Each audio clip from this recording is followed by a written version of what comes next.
호세아서는 전반부와 후반부로 나눌 수 있다고 했습니다. 1장부터 3장까지가 전반부이고 4장부터 그 이후가 후반부인데 1장부터 3장까지에도 심판과 회복의 메시지가 있었던 것처럼 4장과 그 이후의 내용인 후반부에도 회복의 메시지가 있습니다. 그 회복의 메시지가 바로 오늘의 본문인 6장의 내용이라고 할 수가 있습니다. 하나님께서 회복의 메시지를 말씀하시는 내용이 나오는데 그럼에도 불구하고 죄악은 지적하는 부분이 같이 나와 있습니다. 우리가 7절부터 11절까지 해서 하나님께서 죄를 지적하고 계시는데 이 7절과 11절 내용에서 살펴볼 것은 하나님께서 그 모든 죄악의 내용들을 다 보고 계신다라는 것입니다. 하나님께서 그들의 행하는 죄악을 보고 계시는데 7절 말씀에 그들이 아담처럼 언약을 어기고 거기에서 반역을 행했다라고 나와 있는데 이것은 두 가지로 볼 수가 있습니다. 창세기에 아담이 하나님의 언약을 잊어버리고 죄를 범했던 것처럼 이스라엘 백성도 죄를 범했다 이렇게 볼 수도 있겠지만은 그런데 이 아담이라는 이름을 장소의 개념으로 볼 수도 있습니다. 그러니까 아담이라는 지역에서 반역을 행했다. 하나님 말씀에 불순종하는 삶을 살았다. 그렇게 볼 수가 있습니다. 그래서 우상의 신전이 가득히 세워져 있는 아담이라는 지역이 있었는데 거기에서 우상 숭배 행했던 그런 모습이 있었다라는 것을 지적한다라는 것입니다.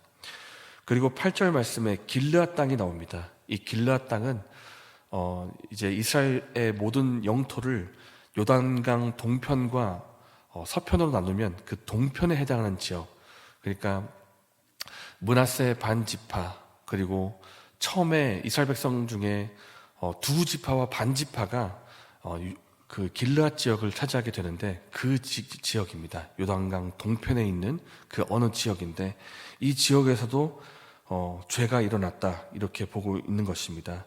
이 요단강 동편에 있는 길르앗 지역에 어느 한 성읍이 있는데 이 성읍에서 죄가 일어났고 그리고 피 발자국으로 가득한 성읍이 있다 이렇게 하나님께서 죄를 지적하고 계십니다. 그리고 9절입니다.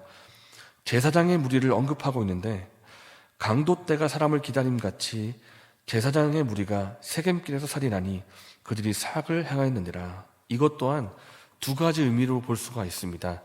제사장의 무리 자체가 죄악을 행했다 이렇게 볼 수가 있고 제사장의 무리 가운데 죄악이 일어났다 그렇게 볼 수가 있습니다. 이 세겜 땅이라고 하는 것은 살펴보면 도피성의 하나라고 합니다. 그러니까 어떤 이스라엘 백성들이 죄를 범했을 때 부지 중에 죄를 범했거나 억울한 일을 당했을 때 도피성으로 도망갈 수가 있는데 그 도피성 가운데 하나가 세겜 땅인데 그런데 이 죄악을 어떤 죄악이냐고 하냐면 도피성까지 도망갔는데도 불구하고 거기까지 따라가서 살인을 행했을 만큼 그런 죄악이 일어났다는 것입니다. 원래 도피성으로 도망가면 거기 안에서는 살인을 행할 수가 없습니다. 도피성이기 때문에 억울한 일을 당해서 도피성에 도망가면 그 도피성은 하나님의 보호가 있는 공간이기 때문에 보복을 행하거나 살인을 행하거나 할 수가 없는 곳인데 그곳에까지 들어가서 살인을 행했다는 것입니다. 그런 죄악이 일어났다. 그러니까 경건한 자들이 혹은 하나님을 예배하는 자들이 그 도피성 세겜 지역에서 예배를 드리려고 하는데 그곳을 틈타고 있다가 거기서 죄악을 행했다. 그렇게 볼 수가 있는 것입니다. 그래서 이 7절과 11절까지의 말씀을 보면 하나님을 예배하는 민족이라고 하고 하나님을 알고 있다고 하는 그 백성이 하나님 앞에서 우상 숭배를 행하고 무죄한 자의 피를 흘리고 있는 이런 죄를 짓고 있다는 것을 하나님이 모두 다 보고 계신다는 것입니다. 그들이 설령 성일에 모여서 하나님께 제사를 드리고 예배를 드린다 할지라도 그들의 실제 삶의 모습을 볼 때는 하나님을 알지 못하는 백성처럼 살고 있다는 것을 하나님 지적하고 계시는 것입니다. 그렇기 때문에 하나님께서 이미 5장 말씀에 우리가 6장을 보고 있지만은 5장 말씀에 심판을 행하셨습니다. 5장 14절의 말씀을 보면 하나님께서 분노를 하시고 마치 사자처럼 그들을 움키고 찢으셨다라는 표현이 5장 14절에 나와 있습니다. 그러니까 하나님께서 이스라엘 백성들을 움키고 찢으셨다라는 것입니다. 하나님으로부터 찢음을 당했기 때문에 그 상처를 누가 피할 수가 있겠습니까? 하나님이 그들에게 심판을 행하시는데 그 심판을 누가 피할 수가 있겠습니까?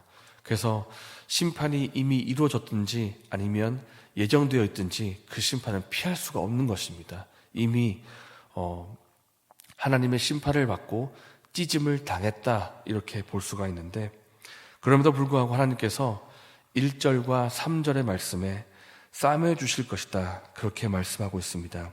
함께 1절의 말씀을 읽도록 하겠습니다. 오라, 우리가 여호와께로 돌아가자. 여호와께서 우리를 찢으셨으나 도로 낫게 하실 것이요 우리를 찢으셨으나 싸매어 주실 것입니다. 아멘.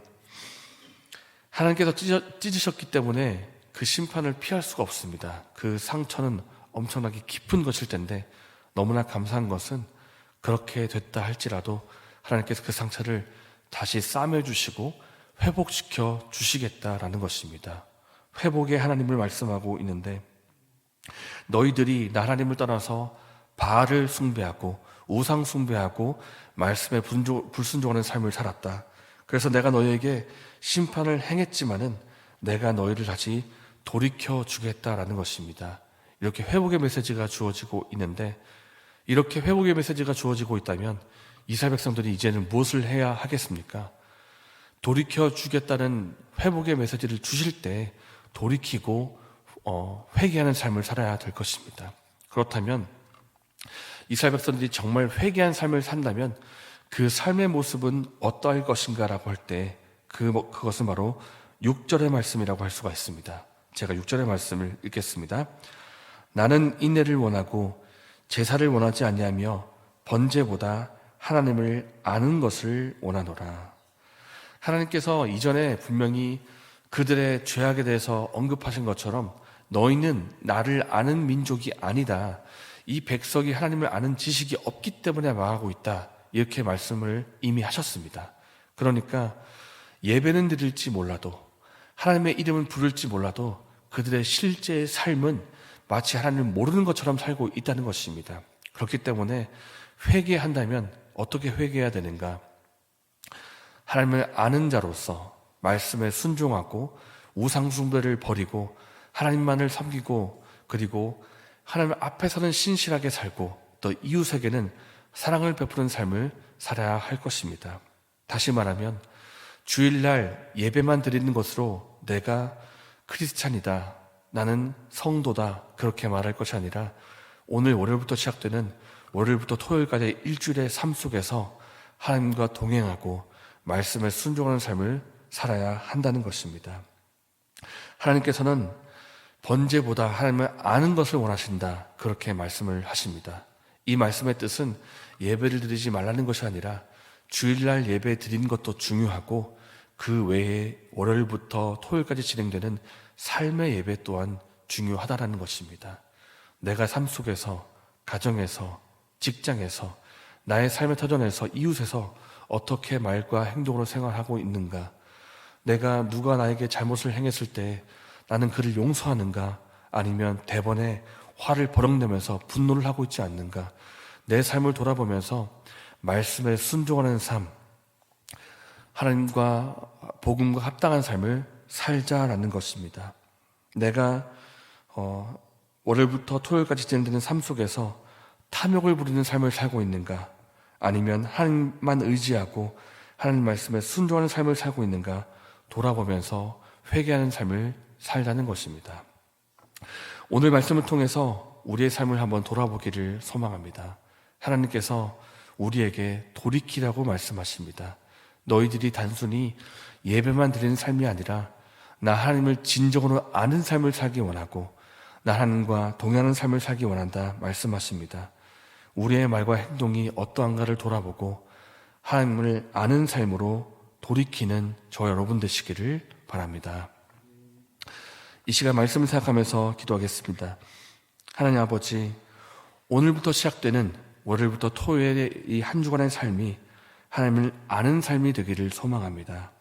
하나님과 동행할 수 있도록 도와주시고 그 말씀에 순종하는 삶이 되게 해주시고 하나님 앞에서는 신실하게 살게 하시고 이웃에게는 사랑을 베푸는 삶을 살게 하여 주시옵소서.